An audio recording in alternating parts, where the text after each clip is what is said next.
daremos inicio al último panel. Este considera 2 presentaciones y será moderado por don Matías Miranda, abogado asesor del Tercer Tribunal Ambiental.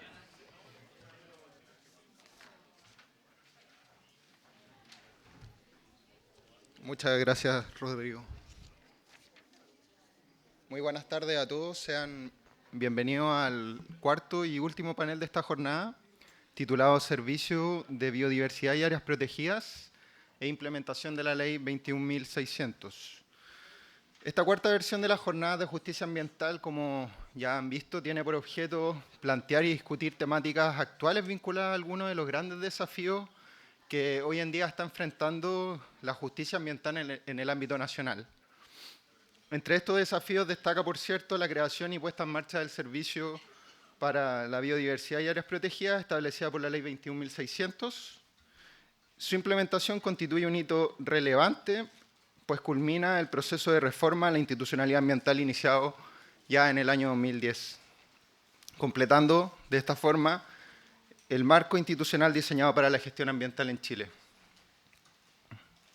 La ley también incorpora elementos especialmente relevantes, entre ellos la creación del Sistema Nacional de Áreas Protegidas, la incorporación de nuevos instrumentos de conservación de la biodiversidad y también otorga potestades sancionatorias al nuevo servicio cuyas decisiones podrán ser controladas por los tribunales ambientales en virtud de las nuevas competencias que esta misma norma les confiere y que serán revisados por nuestros panelistas. Finalmente, este panel también ofrece la oportunidad de analizar cómo esta ley dialoga con la Ley 21.770, conocida como la Ley de Marco de Autorizaciones Sectoriales, abriendo un espacio de reflexión sobre los desafíos que ambas normas imponen al sistema institucional. Estoy muy honrado de dar la bienvenida a nuestros expositores, los que iremos presentando. Les cuento mientras que cada expositor tendrá 20 minutos máximos para exponer y luego de la presentación tendremos otros 20 minutos para responder las preguntas del público.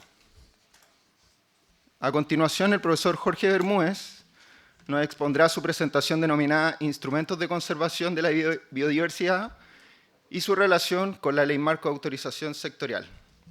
El profesor Bermúdez es abogado de la Pontificia Universidad Católica de Valparaíso, máster de Derecho Comunitario Europeo por la Universidad Autónoma de Madrid y doctor en Derecho por la misma universidad. Destacado profesor de Derecho Administrativo de la Pontificia Universidad Católica de Valparaíso, posee postdoctorado en Derecho Ambiental de la Universidad de Gießen y Heidelberg, Alemania. Agradecemos la presentación del señor Jorge Bermúdez.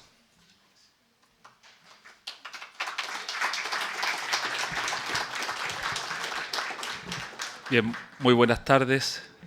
Muchas gracias por la invitación, señor presidente, y a todos los integrantes y al equipo del Tercer Tribunal Ambiental. Quiero agradecerles que me hayan considerado para esta tan importante actividad y también le agradezco a todo el público que se ha quedado hasta el final para escuchar esta exposición. Es una exposición que trata de hacer algo que a mí me ha costado un poco, y creo que lo que voy a decir acá son reflexiones que son más bien de carácter preliminar, porque estamos en presencia en realidad de 2 leyes que la verdad que están en una fase muy temprana de su puesta en marcha.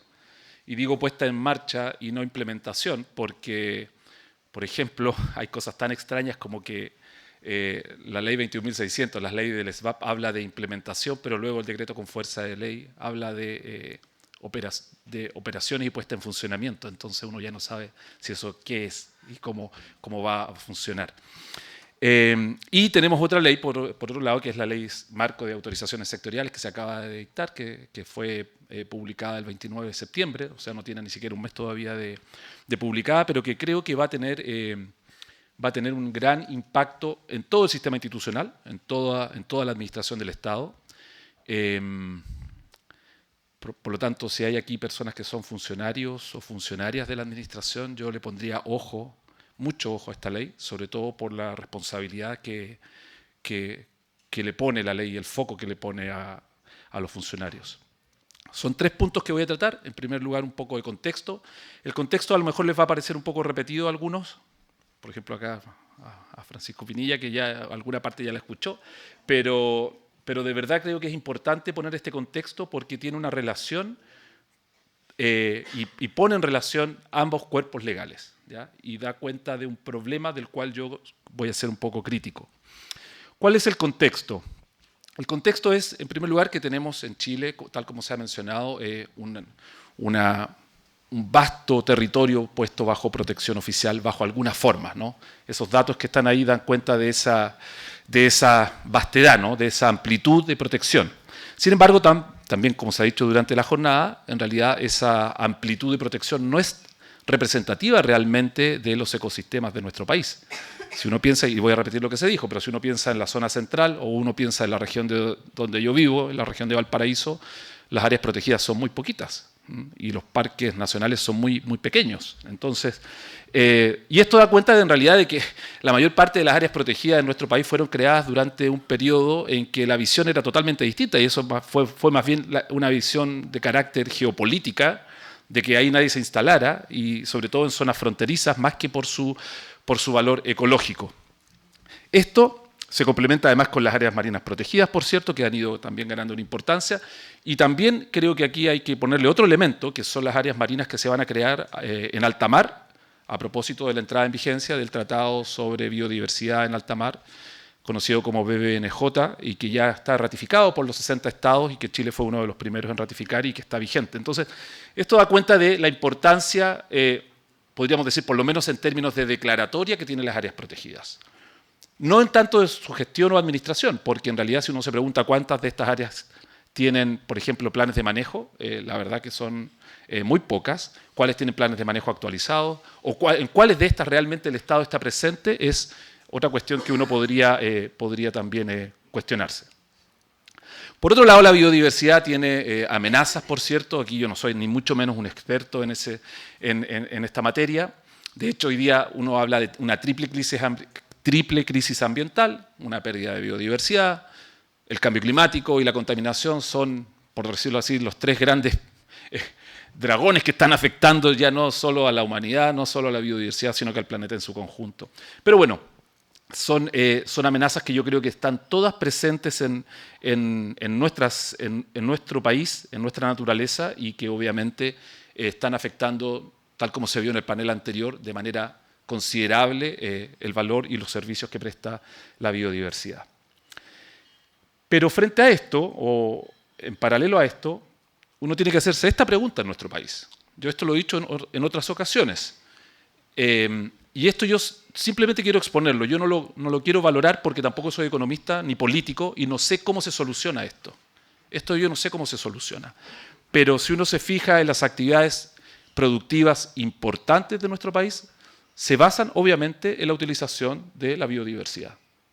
De manera sostenible o no, pero se basan sobre todo en la biodiversidad. Y esto en realidad no es ninguna novedad. Si uno pone un poquito los datos, y este gráfico a mí me gusta mucho, tal vez valga la redundancia, por lo gráfico que es, ¿no?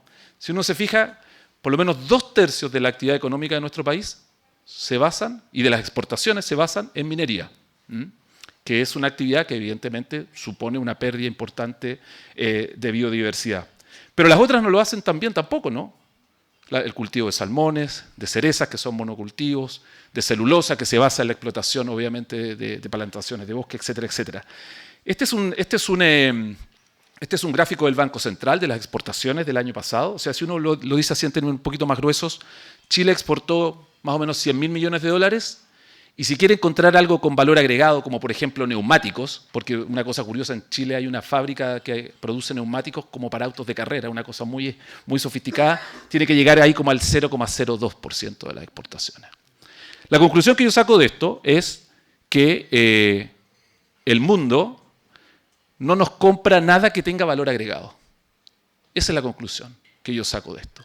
Y esto es una discusión mucho más profunda, obviamente, que dice relación con innovación, dice relación con educación, dice relación con un cambio de la matriz productiva que, como les dije, yo solo aquí lo constato, no tengo cómo dar una solución, y que obviamente esto pasa seguramente por otra forma u otro sistema de educación, pero esas son todas palabras mayores, son todas decisiones que suponen acuerdos de país, y probablemente son todas decisiones que producen efecto no en 5 ni en 10 años más, sino que en 15 años más. Y obviamente que quienes tienen que tomar las decisiones no toman decisiones pensando en 15 años más. Si todo el mundo hiciera lo que hace Chile, este gráfico a lo mejor lo han visto, si todo el mundo hiciera lo que hace Chile, o sea, si todo el mundo tuviera esta matriz productiva, los recursos del mundo se acabarían cada año el 13 de mayo. O sea, ese es lo sostenible que es la forma en que nosotros estamos utilizando la biodiversidad y utilizando el medio ambiente, ¿no? O sea, eso yo creo que nos tiene que también hacer pensar de que a lo mejor esto ya no es solamente una cuestión económica, pero también estas 100.000, y se lo digo a los estudiantes que andaban por ahí, estos 100.000 millones de dólares también son los que pagan la gratuidad. No hay que olvidarse de eso.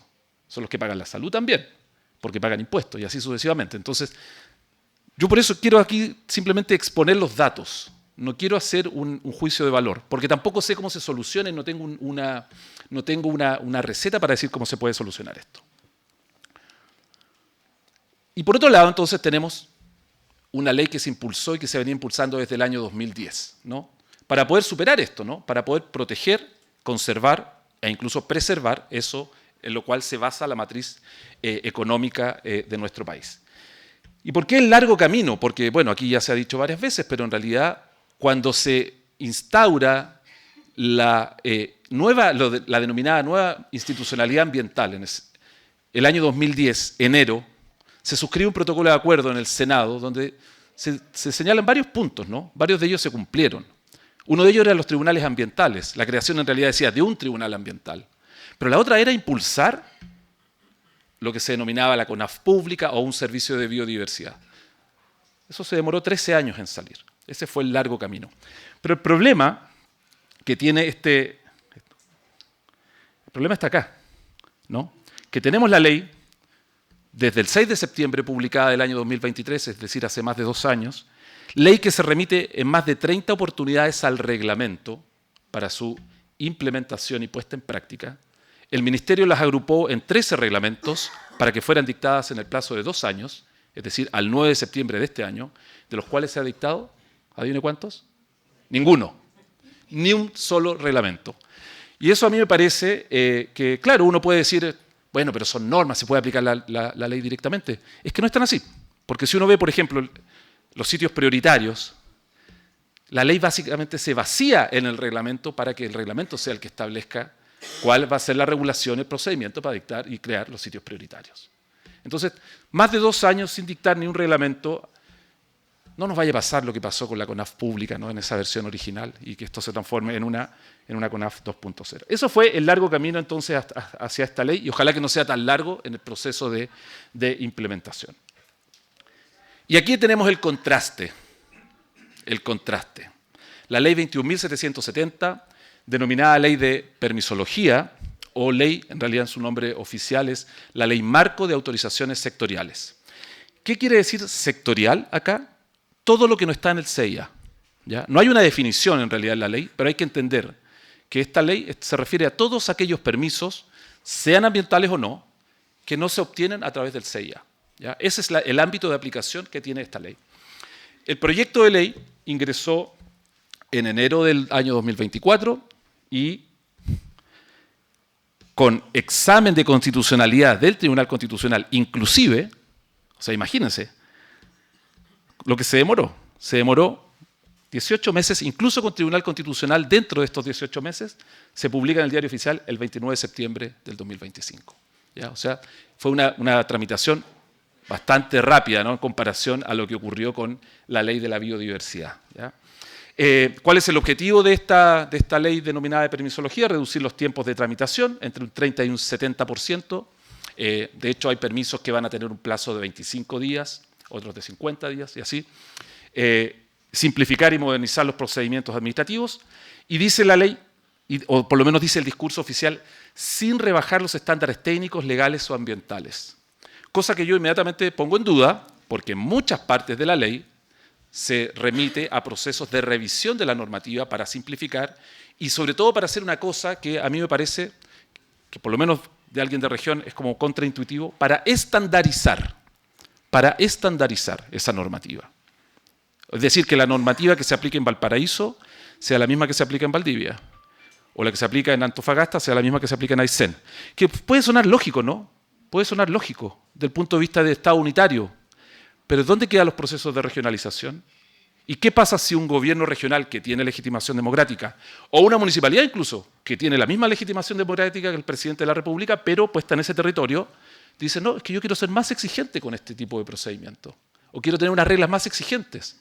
En realidad, la ley, en ese sentido, perdón la expresión, se carga la descentralización. ¿Cuál es el ámbito de aplicación? Bueno, ellos tienen catastrados, digo ellos, el Ministerio de Economía, 380 permisos sectoriales, en distintos ministerios y servicios. Conversando con algunos funcionarios me dicen que esto es imposible, que hay muchísimos más permisos y autorizaciones que están. Y bueno, se excluyen algunas instituciones y algunos tipos de permisos en particular. ¿Por qué esto? Y aquí tengo que agradecer a mi colega José Luis Guerrero, profesor de Derecho Económico, que me facilitó este gráfico. Por esto. Porque el mensaje de este proyecto de ley dice que Chile en los últimos 10 años creció solo en promedio 2,3, que en realidad estaba malo porque creció 2,02, ¿ya? O sea, ni siquiera estaba bien hecha esa parte. En rojo o en naranja, se veía más rojo en mi computador, es Latinoamérica y en azul es Chile. Es evidente que es importante el crecimiento económico y por eso también se dicta esta ley que se supone va a tener ese impacto. Pero entonces mi pregunta aquí es, bueno, tengo por un lado una ley de biodiversidad que se demoró un montón de tiempo en salir, que tiene toda esa fase de implementación y que es bastante exigente y bastante ambiciosa.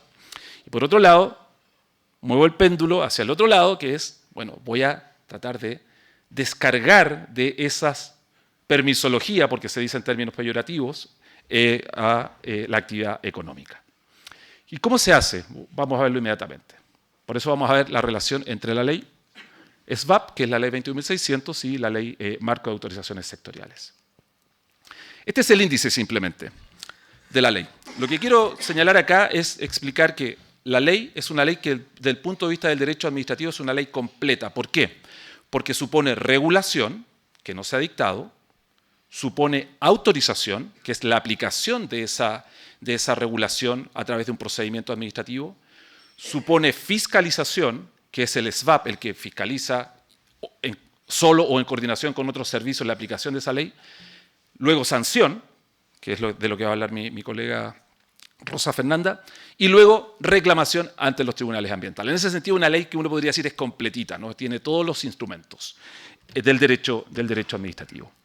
Y, por ejemplo, es muy detallada en algunos conceptos, como los de sitio prioritario, área degradada, área protegida, o conservación de la biodiversidad, que en realidad atiende a todas esas actividades que deberían tender al uso sustentable de los componentes de la biodiversidad.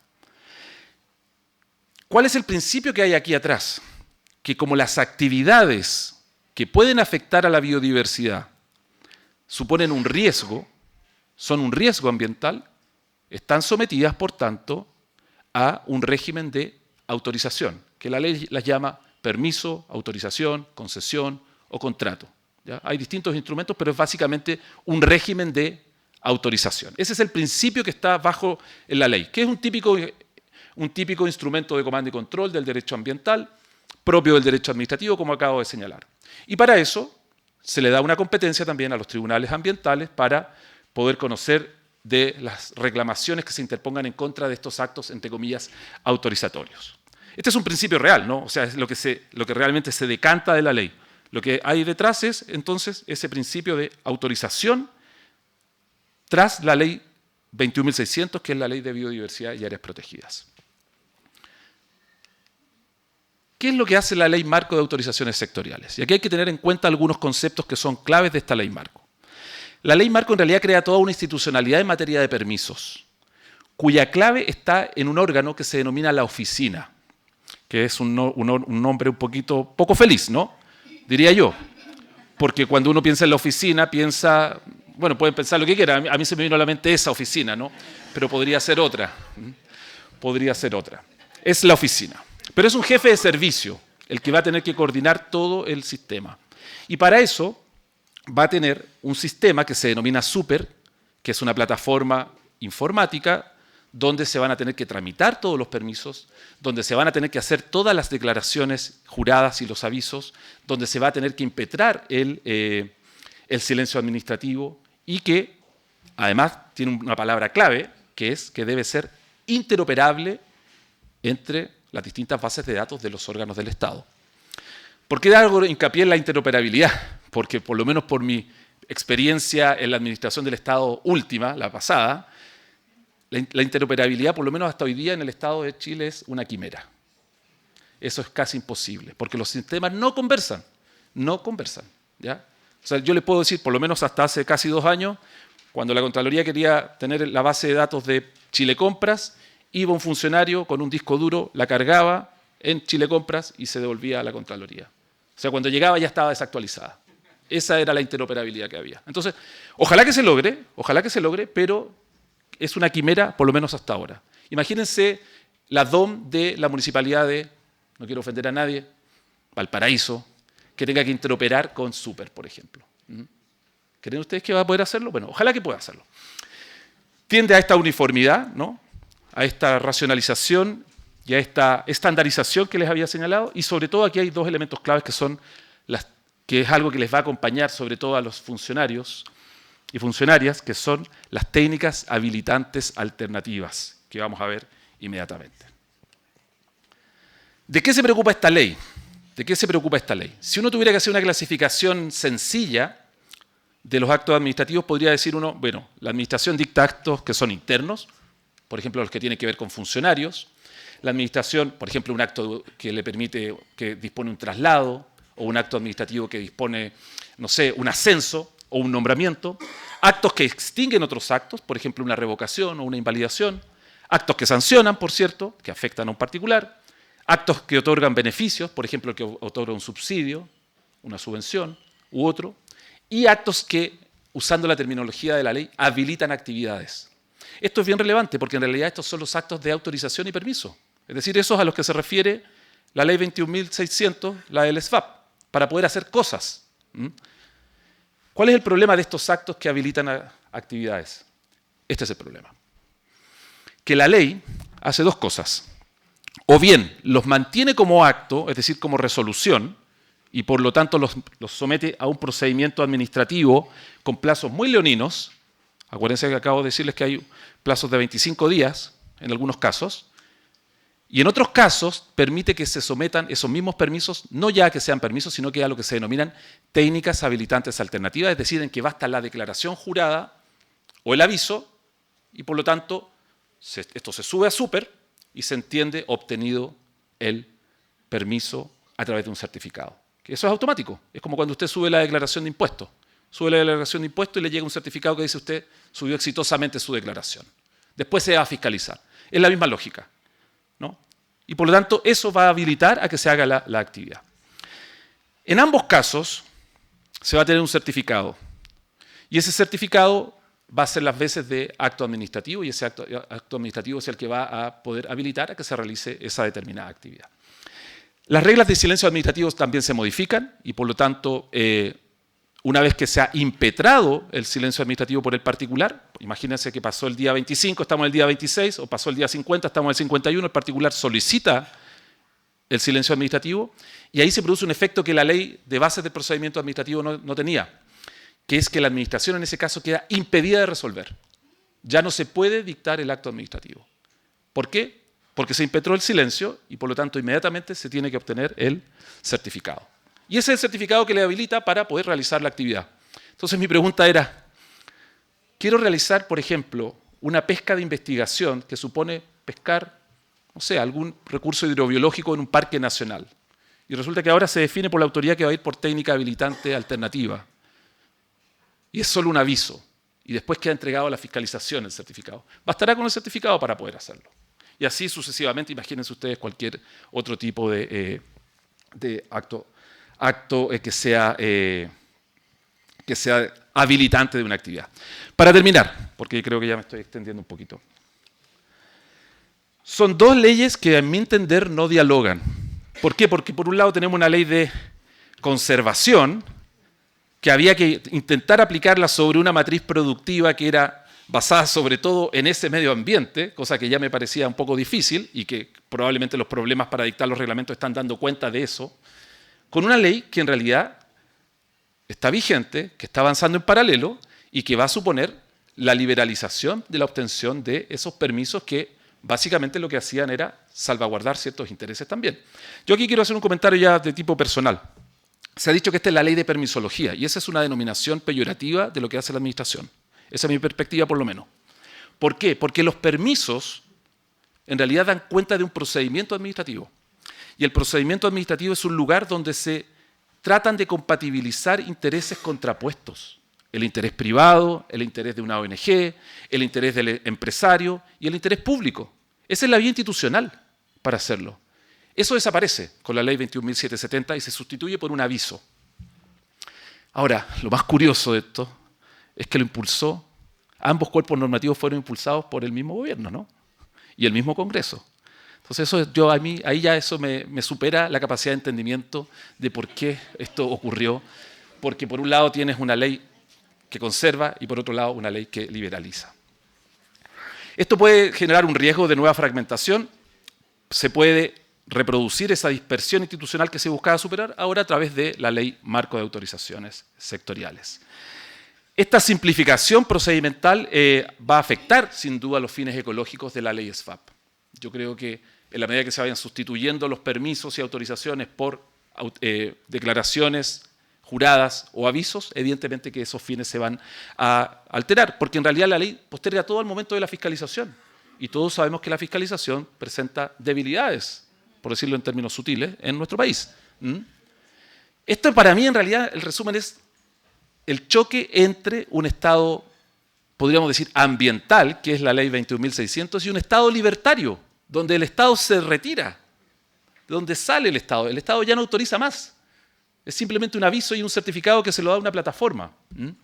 Y ahí va a estar la prueba entonces si el SVAP va a poder lograr proteger o no la biodiversidad y si efectivamente se van a aplicar estas técnicas habilitantes autorizatorias que superen la autorización.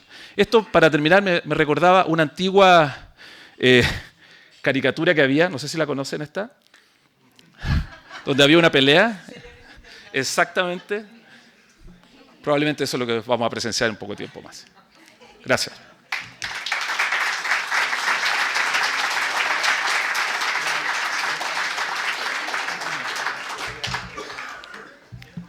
Agradecemos al profesor Jorge Bermúdez por su interesante presentación. Les recordamos que el tribunal está recibiendo preguntas del público, las que pueden realizar a través del código QR y a través del número telefónico que se encuentra disponible en la sala. A continuación, continuamos con la presentación y exposición de la profesora señora Rosa Fernanda Gómez, titulada Procedimiento Sancionatorio y reclamaciones ante los tribunales ambientales en el marco de la ley 21.600. La profesora Gómez es abogada de la Universidad de Talca, magíster en Derecho con mención en Derecho Regulatorio por la Pontificia Universidad Católica de Chile, Santiago, y doctora en Derecho de la Pontificia Universidad Católica de Valparaíso. Actualmente también profesora de Derecho Administrativo de la Universidad de los Andes. Agradecemos su presentación.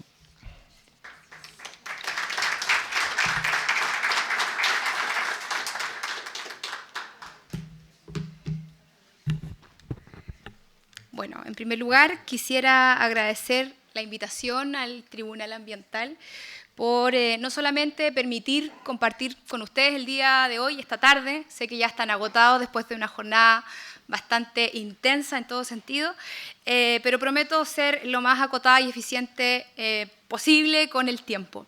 Quiero agradecer al tribunal, en la voz del presidente, también a los demás ministros, quienes han hecho posible esta actividad, así como también a todos los que a veces tras bambalinas ponen un granito de arena para que esto sea exitoso. Así que muchas gracias a ellos. Y como bueno, el tiempo es finito, y la paciencia del público también, me he tomado la libertad de hacer varias cuestiones para hacer eficiente esta presentación. La primera de ellas es que ya podrán descargar allí la presentación, así que todo lo que diga no será sorpresa para ustedes. Y además he hecho la tarea, dado que se trata de una actividad de capacitación, al final de la presentación van a encontrar un resumen sistemático que describe el régimen sancionatorio del SPAP, con algunos comentarios de los cuales después haré totalmente negación de aquellos, porque ha sido preparado de manera muy rápida. Dicho ello, bueno, ya los que pudieron descargar el código bien, los que si no, bueno, felicidades.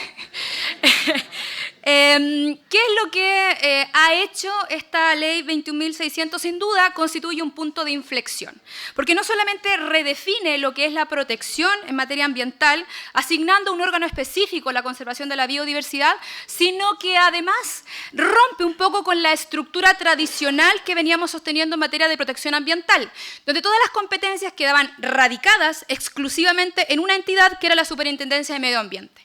Lo que hace la ley ahora rompe con ese esquema y asigna competencia sancionatoria específica a un nuevo órgano, que es el Servicio de Protección a la Biodiversidad.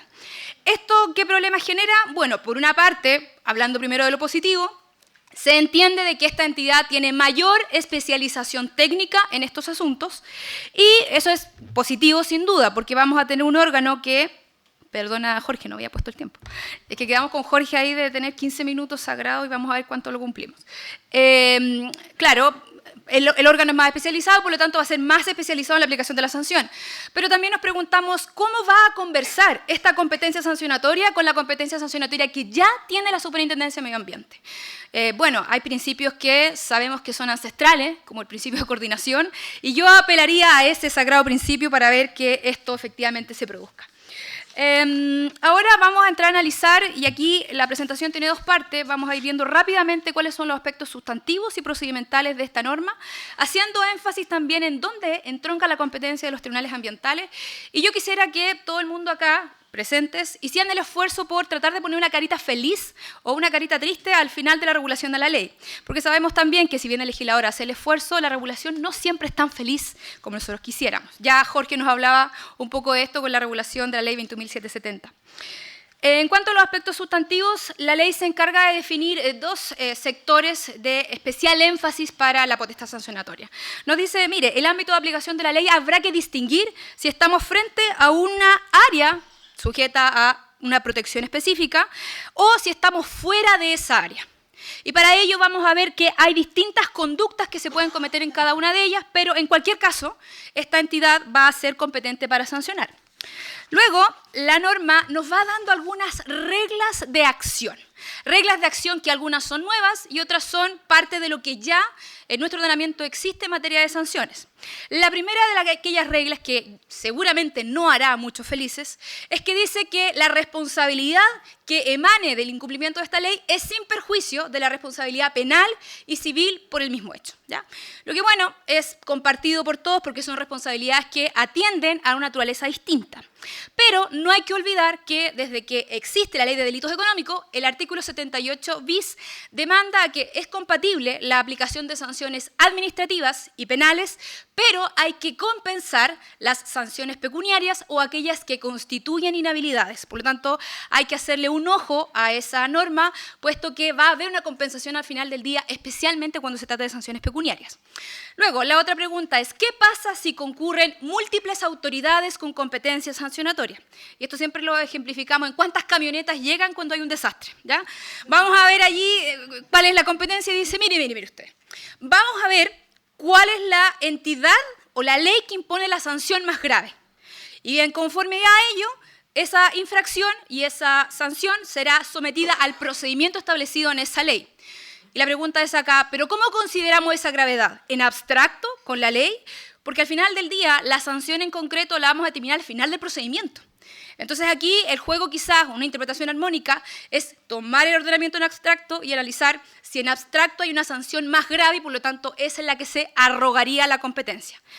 Yo quiero tener vida para ver cómo funciona esto.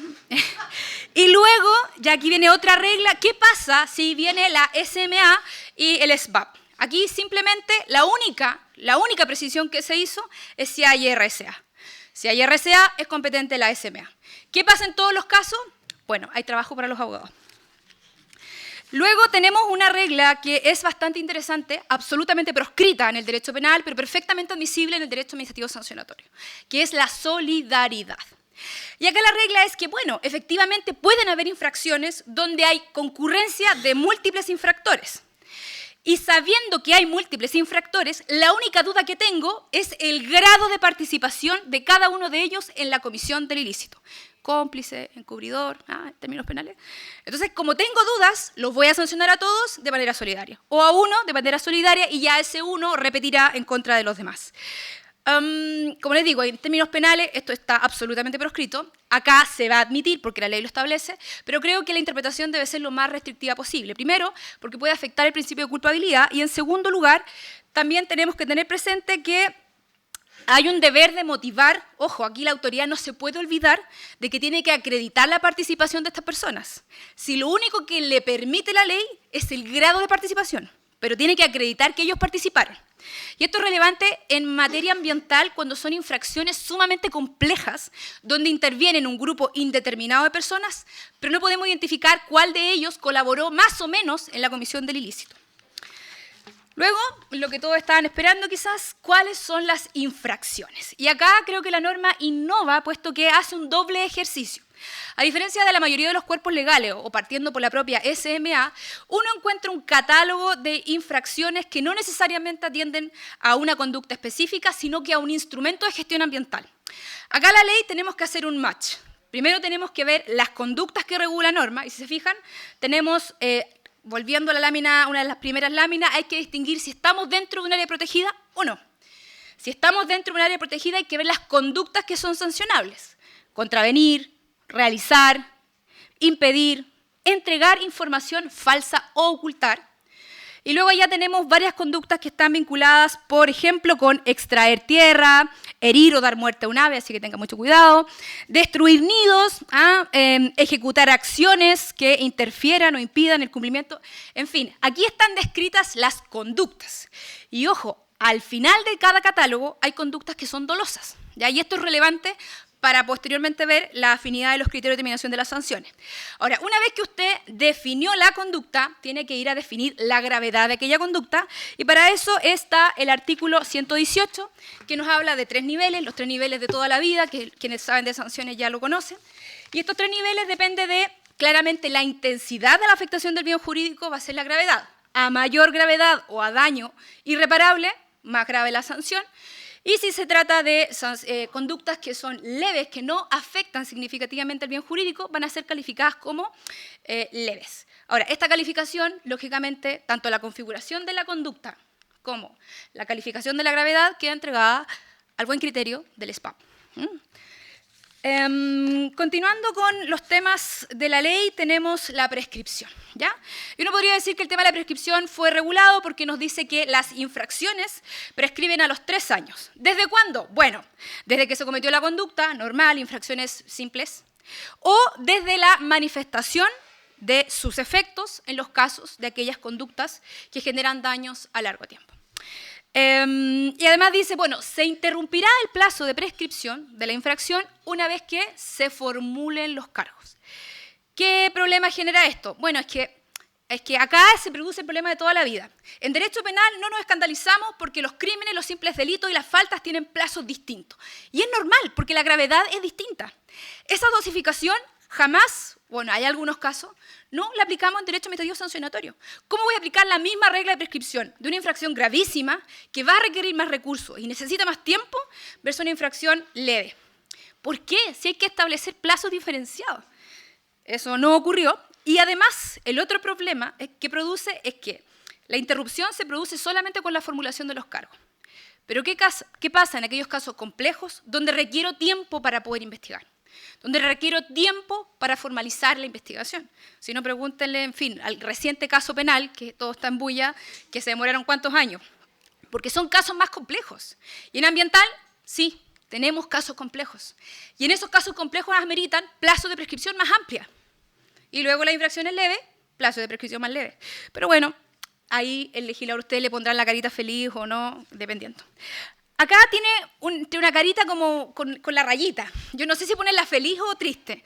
¿Por qué? Porque es la primera norma que reconoce como una causal de justificación de la responsabilidad el hecho de que existan personas que ejecuten usos o costumbres ancestrales en aquellos lugares protegidos o fuera de ellos. La relevancia es que la norma lo que busca establecer es un equilibrio entre el derecho al medio ambiente, pero así también como el respeto a los usos y costumbres ancestrales. ¿Cuál es el problema? Primero, ¿cuáles usos? ¿Cuáles costumbres? ¿Quién lo va a definir? ¿El SBAP? ¿CONADI? ¿Los grupos? Luego, ¿qué se entiende por menoscabo? Porque además la regla, si bien establece una habilitación, establece una contraexcepción. Dice, bueno, esto sí y solo sí no constituye un menoscabo a la conservación de la biodiversidad y a la protección del patrimonio natural del país. Por lo tanto, le digo, le voy a permitir que desarrolle sus usos y costumbres, pero si genera un menoscabo, no. Entonces, le permito, pero luego le quito. Y esto también lo va a definir el SBAP. Luego, las sanciones. Y acá tenemos, bueno, el catálogo de toda la vida. Ya la multa se erige siempre como la sanción por antonomasia. Y como se comentaba en alguna ponencia en la mañana, aquí descartamos las UTA y volvemos a las UTM, pero también establecemos otras sanciones que están vinculadas con la restitución de los beneficios económicos obtenidos, no dice económico, extinción o caducidad de los permisos, prohibición temporal de ingreso entre 5 y 15 años. ¿Ya? Aquí hay nuevamente, aparte de las multas que hay que graduarlas, tenemos criterios de graduación temporal. La autoridad tendrá que definir cuánto tiempo genera la prohibición de ingreso entre los 5 y los 15 años, que es un plazo bastante amplio, es como una condena. ¿Cómo el juez dosifica ese plazo de tiempo? Y además, parte de la novedad de la norma es que establece el decomiso como una sanción adicional, pero solo en los casos que se establezcan la multa. ¿Vale? Es decir, el decomiso además viene a configurar una suerte de restitución del beneficio económico obtenido con la comisión de la infracción. Luego, la pregunta es cómo dosificamos estos grandes márgenes de sanción que tiene la autoridad. Y aquí la norma nos entrega una serie de criterios, 11 para ser específica, más una carta más amplia para poder determinar las sanciones. Al final dice, bueno, si ninguno de los anteriores funcionó y usted tiene otro por ahí, todo otro criterio a juicio del SBAP, que es la misma regla que establece la SMA, podrá ser considerado. ¿Cuál es el problema? Más que problema, el desafío. Primero, hay criterios que son cuantitativos, como la capacidad económica, que son quizás más fáciles de determinar. La SMA lo ha hecho con su fórmula matemática. Pero hay otros que son cualitativos o valorativos. Por ejemplo, la gravedad del hecho. ¿Cuándo un hecho es realmente grave? O la importancia del peligro ocasionado. Son criterios que atienden a un componente de subjetividad que tendrá que determinar la autoridad. Luego hay otros éticos subjetivos, por ejemplo, la intencionalidad, ¿ya? Si hubo dolo o no en la comisión de la conducta, la colaboración o la conducta anterior del infractor. Muchos de ellos requieren dosificación, la conducta anterior puede ser positiva, negativa, 5 años atrás, 6 años atrás, o además no es lo mismo una conducta anterior, una infracción leve que una infracción grave. Luego también tenemos los riesgos de doble valoración. Como vimos en las láminas anteriores, algunas conductas infraccionales ya consideran el dolo como parte de su configuración típica. Por lo tanto, no podríamos considerarlo ahora para agravar la multa o el tiempo esa conducta porque sería valorar 2 veces la intencionalidad. Y luego, bueno, aquí la pregunta es, ¿avanzará tanto el SBAP como la SMA para tener una fórmula matemática para poder terminar las sanciones? Se me ocurre un poco, no sé si sea tan conveniente, porque la SMA ha tenido muchos problemas con la aplicación de su fórmula. Y luego creo que se exige motivación reforzada en algunos casos. Por ejemplo, si vamos a la última fórmula, todo otro criterio, la idea es que a nivel país existan parámetros objetivos que nos diga cuáles son esos otros criterios que se van a considerar para tener un poco de seguridad jurídica. Y además me llama la atención también porque parece que hay categorías de áreas protegidas, porque se fijan en la J, dice, se determinará dependiendo de la categoría del área protegida. ¿Vale? ¿Sí? Parece que va a haber áreas de primera, segunda, tercera, cuarta categoría, no lo sé. ¿Ah? Bueno, vamos a ver ahí qué pasa. Luego tenemos también vinculado con esto, aunque no está configurado como sanción, y aquí también vamos a ver qué valoración le ponen ustedes, los registros. Dice, una vez que se imponga una sanción, esta irá a un registro público donde todos podríamos tener conocimiento de cuán malo ha sido usted durante su conducta como empresario, en fin, desarrollador de actividad económica. Entonces dice, a ver, ¿cuál es la naturaleza jurídica de este registro? Es meramente publicidad y transparencia. Y aquí estamos en línea con el artículo 8 de la Constitución, la Ley 20.285 y el Tratado de Escazú, publicidad. Pero al final del día uno se pregunta, ¿es realmente eso? o realmente es una suerte de publicidad-sanción.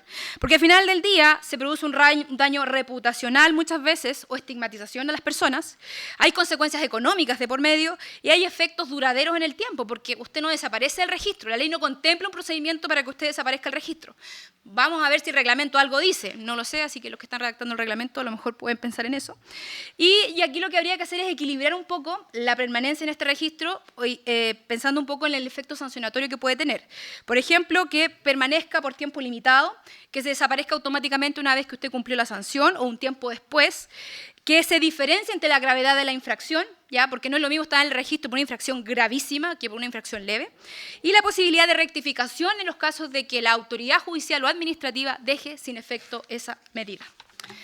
Luego, yendo a los aspectos procedimentales, y ya al filo del tiempo, quisiera hablar de algunas cosas que hacen ruido, ¿ya? A propósito de las actas de fiscalización de toda la vida, tenemos 3 artículos que son relevantes acá, pero el primero de ellos lo puse en rojo porque me llama especialmente la atención, porque dice que el fiscalizador, junto con tener este carácter de ministro de fe, los hechos que él constate en el acta constituirán presunción legal de haberse cometido la infracción. Después de eso, en fin, usted se va para la casa, porque ya con eso lo único que queda calcular es la sanción.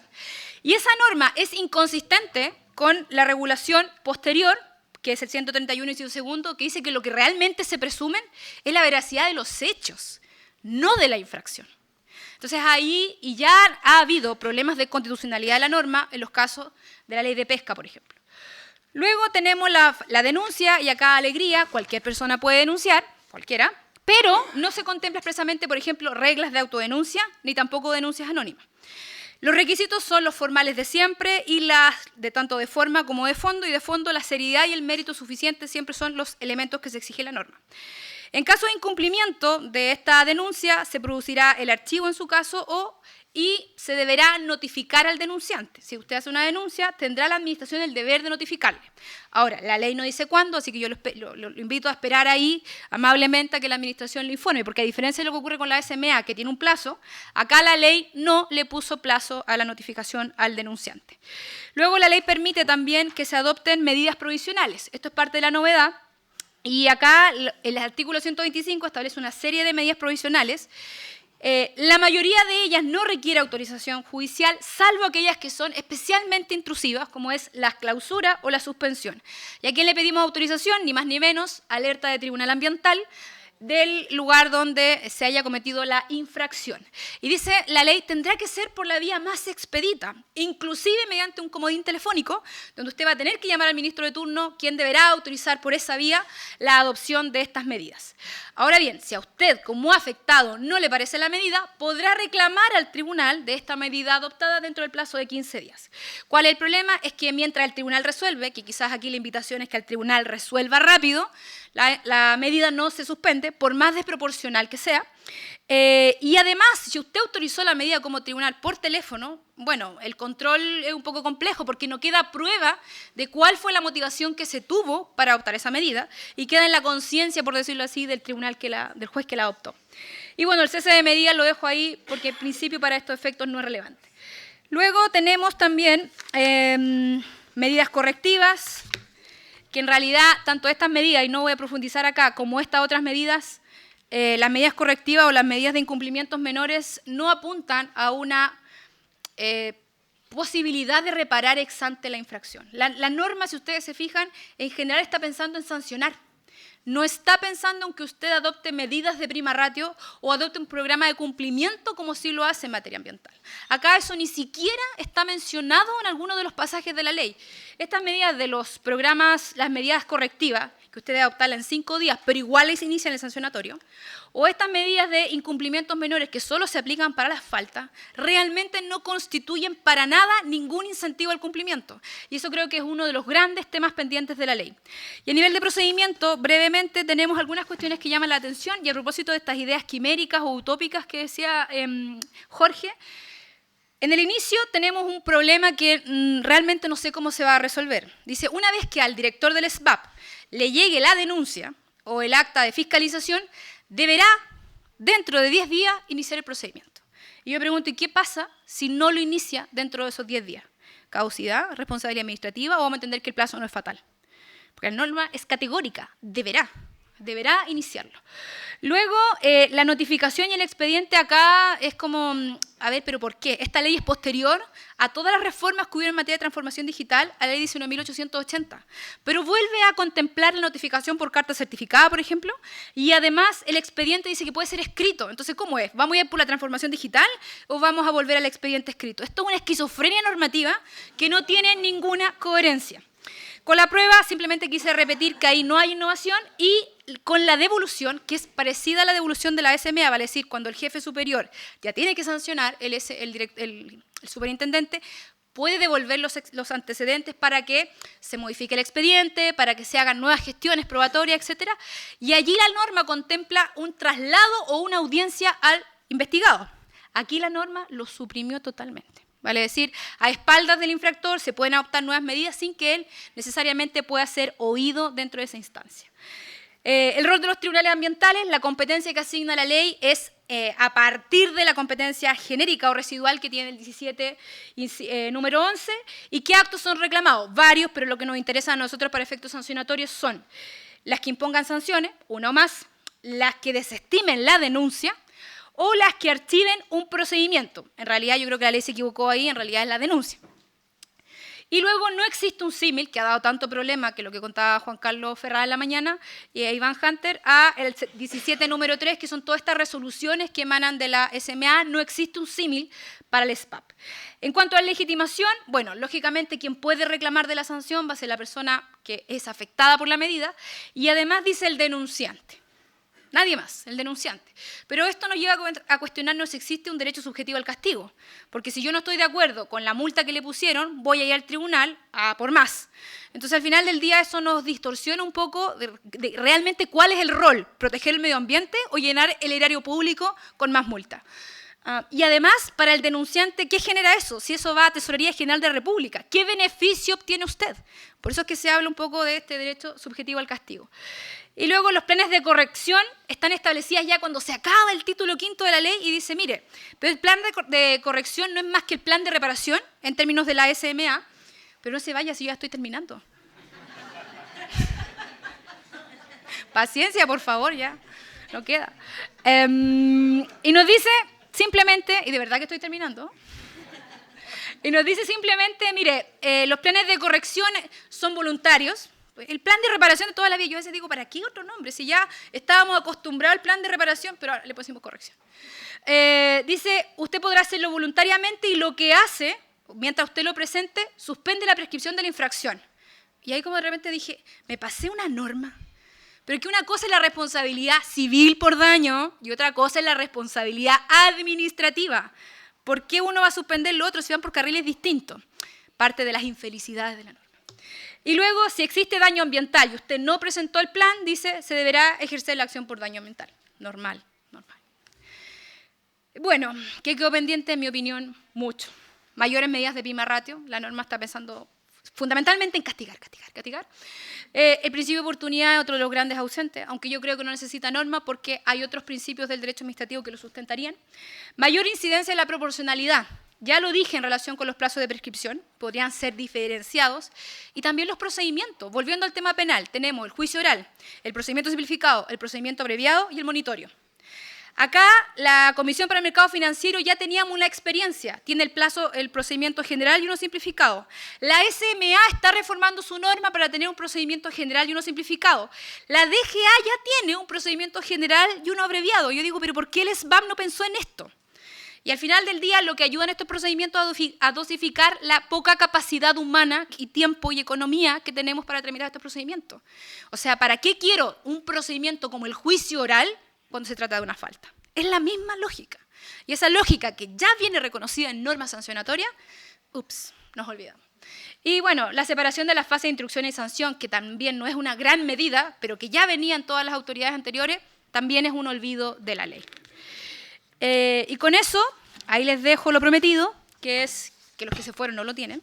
Les dejo el código QR que lo que hace es detallar con mayor o menor felicidad, también hay que decirlo, el texto completo del título quinto. Así que muchísimas gracias a todos por su paciencia y por escucharnos hasta ahora.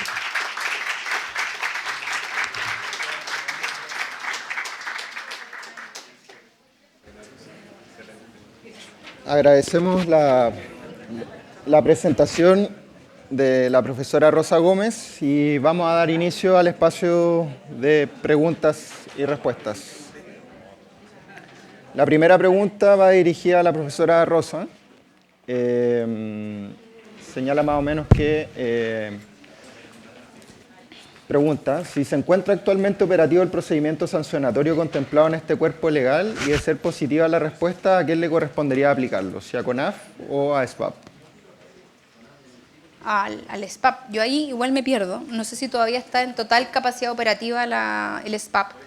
Y en principio sería esta la autoridad competente. Y si no es así, serían las autoridades tradicionales. Yo ahí no tengo tanto detalle práctico. No sé, profesor, si tiene alguna noticia sobre eso. Yo repetiría un poco lo que dije antes. El DFL hace una distinción que la ley no hacía entre entrada en funcionamiento al hablar de instalación y entrada en operaciones.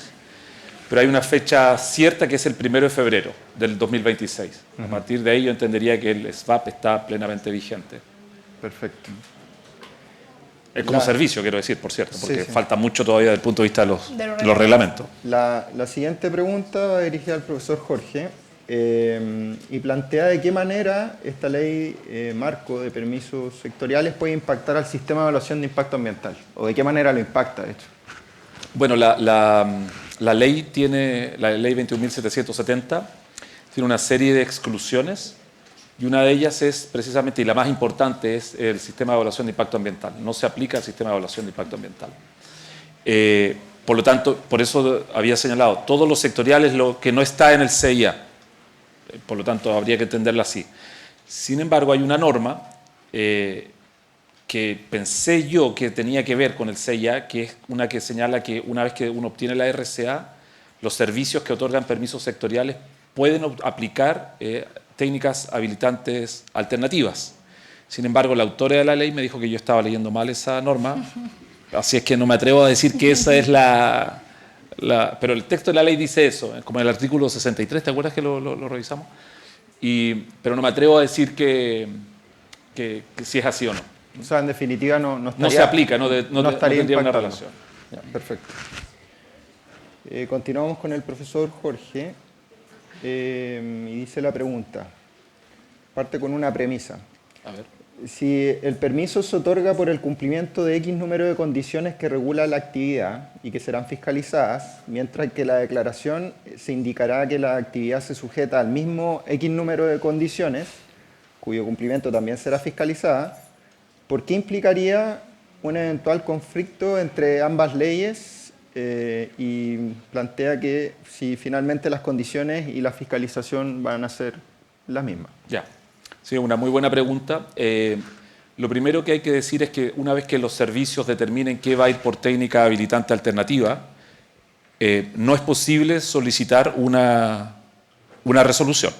O sea, el servicio queda inhabilitado. Aunque uno dijera, no quiero presentar una declaración o un aviso, prefiero mi resolución, como dices tú, de toda la vida, no se puede pedir. El servicio está imposibilitado de otorgar una resolución cuando esto va por THA, por técnica habilitante alternativa. Eso en primer lugar. En segundo lugar, las declaraciones son eso. Son declaraciones de que uno va a cumplir con la normativa, pero no tiene ninguna verificación.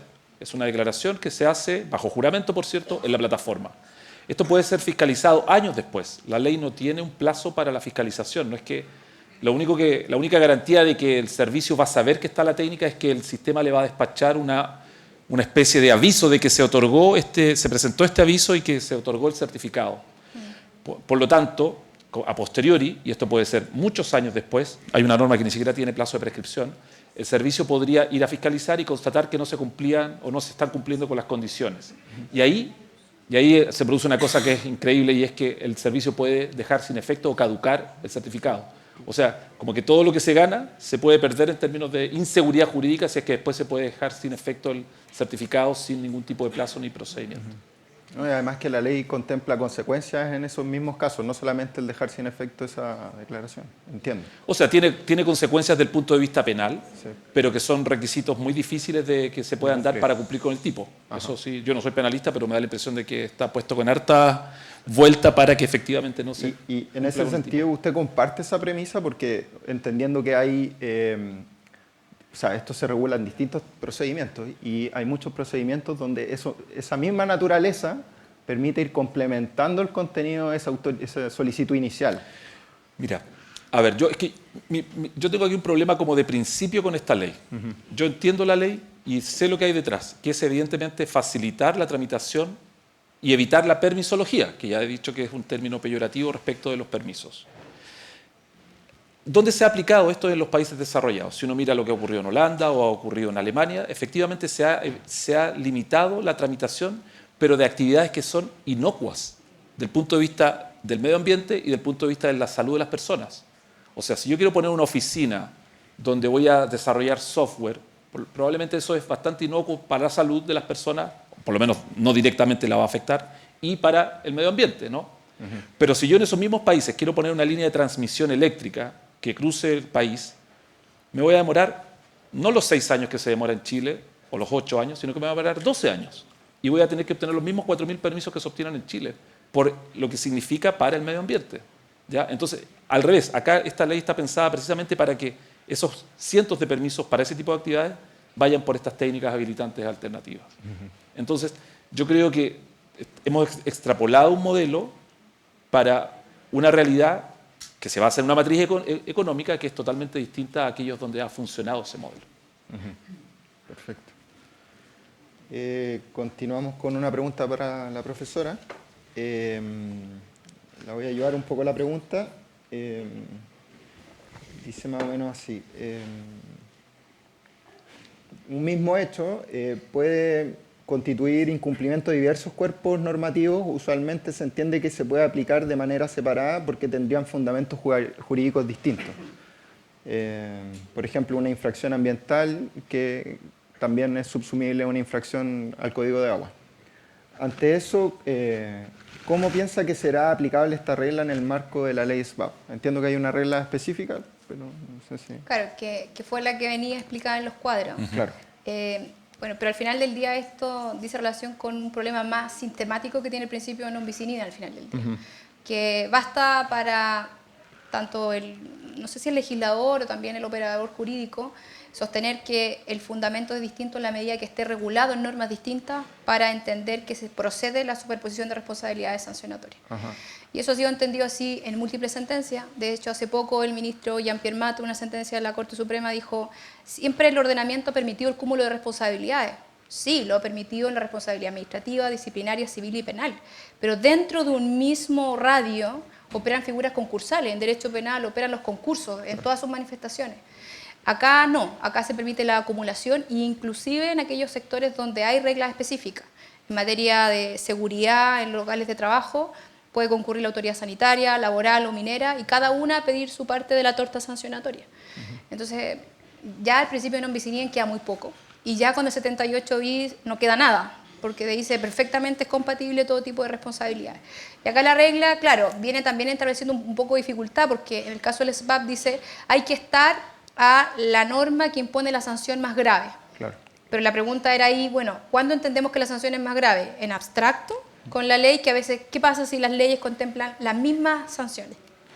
O en concreto, pero eso lo vamos a ver recién al final del procedimiento. Claro. Entonces, la aplicación concreta de esa norma va a ser especialmente compleja y creo que especialmente problemática en los casos de competencias concurrentes entre la SMA y el SBAP. Y ahí me surge la pregunta de si quién va a ser el que determina La sanción ante qué procedimiento estamos, si el mismo servicio SBAP o si, por ejemplo, la SMA puede llegar y reclamar ese procedimiento como suyo o si algún tercero interesado en ese procedimiento puede hacerlo también. Claro, en principio el artículo 59 y 60 de la ley de la SMA siguen vigentes y por lo tanto ella se puede arrogar la competencia, pero de igual manera el problema radica ahí en la identidad de fundamento. Entonces, si ambas autoridades sostienen de que el fundamento sancionatorio es distinto y que son ámbitos competenciales, porque la ley le ha entregado la competencia sancionatoria, bien podría llegarse al final del día a imponerse sanciones por una y por la otra, que eso es lo más peligroso. Súper. Acá va una pregunta para ambos. Señala, actualmente con la normativa vigente, ¿cuál es el alcance vinculante de los planes de manejo de áreas silvestres protegidas y cuál es el órgano llamado a sancionar su incumplimiento? en principio, el plan de manejo, según la normativa, va a ser el SBAP. Claro. Ya, el SBAP va a ser la autoridad competente y es la que se arrogaría la competencia dejando fuera de este esquema la SBA. Y el plan de manejo es obligatorio. Claro. Claro. Y ahí las actividades que deban realizarse dentro del ámbito del plan de manejo, que se divide en distintos tipos de programas, deben ser autorizadas por el SBAP. Y esas son las actividades que fuera del CIA pueden transformarse en técnicas habilitantes alternativas. Perfecto. Sí, ahora, el tema de los planes de manejo también es una noticia en desarrollo, porque muchas de estas áreas protegidas no tienen planes de manejo y los grandes desafíos es crear el plan de manejo. Bueno, aquí está el reglamento. Esperemos.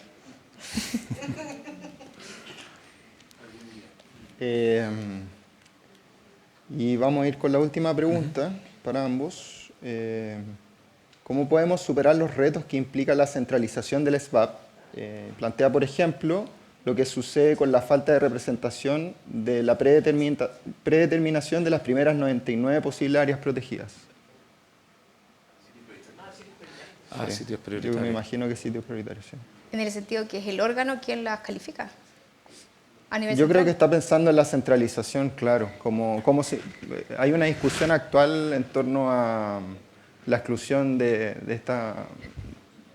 este reconocimiento, listado de sitios prioritarios iniciales de ciertos sectores y que se ha reclamado un poco que no están bien representados. ¿Puedo? Mira, yo tengo una opinión respecto de eso. Sí. Lo primero, y perdón que sea un poco reiterativo, pero lo primero es que la regla de sitios prioritarios, con todo lo importante que es, se remite en bloque al reglamento. Esto es una cuestión media leguleya, pero es así. O sea, es una norma que en general yo la catalogaría más bien como una regla de remisión en blanco al reglamento. Ese reglamento no se ha dictado. No. Y en segundo lugar, existe una norma dentro de las disposiciones transitorias que fue modificada. ¿Qué quiero decir? Que se establecen los 2 años para dictar el reglamento que ya vencieron y se establecían originalmente en la ley 2 años para hacer la primera clasificación de sitios prioritarios. Pero esa norma se extendió a 5 años. Entonces, yo entendería, porque la ley no tiene mucha explicación de por qué se extendió, pero la lógica me dice lo siguiente, que es tu ministerio, primero, dicta el reglamento para que pueda cubrirse esa situación que se está describiendo por la pregunta, es decir, cómo puedo incorporar como ciudadanía o como municipalidad un nuevo sitio prioritario, y luego, dentro del plazo de 5 años, empieza a declarar los sitios prioritarios con el reglamento dictado. Entonces, me parece que lo que está ocurriendo ahora es como una especie de aceleración de un procedimiento que se está haciendo como por oídas, porque no está el reglamento y se produce este tipo de situaciones que tú estás describiendo por la pregunta. Perfecto. Bueno, agradecemos la presentación de ambos panelistas, sus respuestas, su paciencia y, Y la paciencia del público. bueno, Sí. al público también.